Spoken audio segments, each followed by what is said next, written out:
48 hours before I was about to buy my dream home, the estate agent smiled and said, "There's another buyer." He thought I'd panic. He thought I'd pay. Instead, I made sure he never earned a single penny. If you've ever been lied to, played, or treated like an idiot by someone who thought they had power over you, hit like, subscribe, and settle in, because this is one of the cleanest, smartest, most satisfying revenge stories you'll hear today. 22 years ago, I wasn't rich, I wasn't powerful, I wasn't connected. What I was hopeful. I'd spent months searching for a place that felt like mine. Not shiny, not perfect, just honest, solid, something I could rebuild with my own hands. That's when I found it, an old farmhouse, weathered stone, crooked beams, land that hadn't been loved in years. It had been sitting on the market for 2 full years, the kind of listing agents quietly stop believing will ever sell. But I saw past the peeling paint, past the sagging roof. I saw potential, and I was ready to pay for it, not just with money, but with effort, sweat, and years of work. The estate agent was the kind of man who smiled too easily. Perfect teeth, perfect suit, perfect tone. Every word sounded helpful, but somehow empty. Still, at first, everything went smoothly. Offers exchanged, surveys booked, solicitors lined up. We were 48 hours from exchanging contracts. I remember sitting there, paperwork spread across the table, already mentally arranging furniture that didn't exist yet. That's when the phone rang. "Good news and bad news," the agent said cheerfully. That tone, too cheerful. "There's another buyer," he continued. "They've offered £30,000 more than you." My stomach tightened. Then came the hook. "But," he added smoothly, "the sellers like you. If you can just go £5,000 above that, I'm sure we can make this work." I didn't respond immediately, because something felt off. My parents taught me many things, but one lesson stood above the rest. When someone rushes you, they're hiding something. This house had been unsold for 2 years, and suddenly, magically, a mystery buyer appears 2 days before contracts. No name, no paperwork, no proof, just pressure. I could almost hear the calculator in his head. Bigger sale, bigger commission, and he thought I was desperate enough to bite. I felt heat in my chest. Not panic, not fear. Disrespect. I imagined paying that extra money, knowing I'd been played, and living in that house forever with the taste of it still in my mouth. I couldn't do it, so I took a breath and said the one word he wasn't expecting. No. Then I followed it up with something worse. "Tell the sellers to take the higher offer. I'm withdrawing mine, effective immediately." Silence. I added calmly, "I'm willing to lose the cost of the surveys. I don't like being screwed over." The call ended shortly after.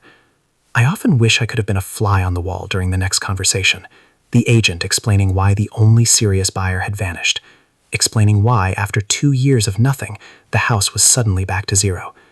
But I moved on, or so I thought. I was in town one afternoon when I ran into the sellers. They smiled warmly. Then one of them said something that stopped me cold. "We heard you'd been ill," they said gently. "We hope you're recovering." Ill? Confused, I asked what they meant. They explained. The estate agent had told me I'd withdrawn because of a serious illness. Not greed, not manipulation. A lie, crafted to protect himself. I could have nodded, smiled, walked away, but something inside me snapped into place. I told them everything.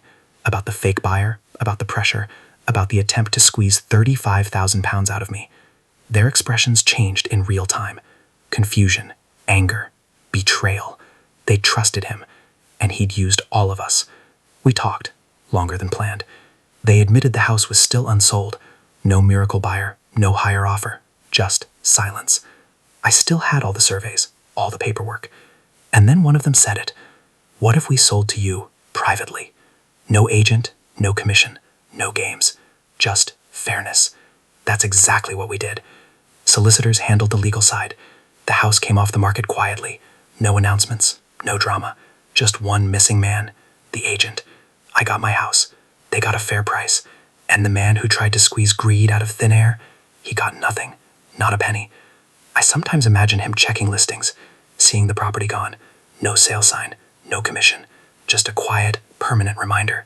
Greed doesn't always win, and sometimes doing nothing flashy hurts the most. Summary: trying to inflate your commission? How about no?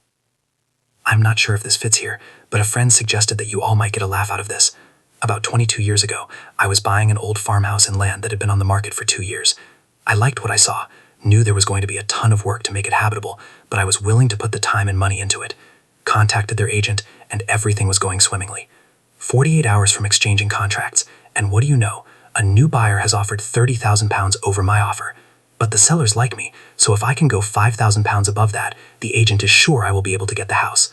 Now, my parents were many things, but they did not bring me up to be a fool, and I was well aware that I was being played, and he was trying to inflate his commission.